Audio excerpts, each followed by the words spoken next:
بسم الله الرحمن الرحيم الف لام میم پمانے اللہ پوئیگی تلک آیات الكتاب الحکیم دا آیاتنا دا کتاب دی حکمت والا ہدن ہدایت تے ورحمتن و رحمت تے للمحسنین دا پارد نیکانو الذين وكسان يقيمون الصلاة چكي مزلرا ويؤتون الزكاة او وركي زكاة وهم بالآخرة او دي باخرت باندي هم يوقنون دي يقين كيم اولئك دغكسان على هدى بهدايت دي من ربهم دو طرفا درف الله وَأُولَئِكَ هُمُ الْمُفْلِحُونَ وَدَغَ كَسَانِ كَامِيَابِ وَمِنَ النَّاسِ وَبَعْضِ خَلْقُنَا مَنْ هَغَسُكْ دِي يَشْتَرِي چِ أَخْلِي لَهْوَ الْحَدِيثِ بِپَيْدِ خَبَرِ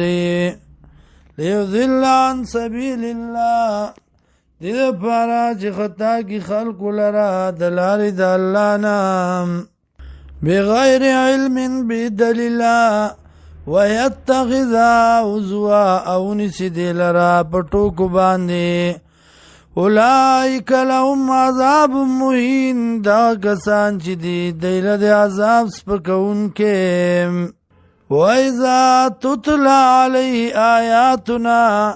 او هر کله چې لوستل شي بد باندې آیاتونه زمونږه واللہ مستکبرن اگرزی تکبر کون کے کالم یسمعها گویا چنی دے اوریدل دی لرا کان فی اذنیه وقرن تب آئی گنی پا غگونو دو دکی دی درنوالے فبشرون زیر ورکد لرا بی عذاب علیم پا عذاب دردناک ان الذين يكننا كسان امنوا چیمان راوڑ دے وعملوا الصالحات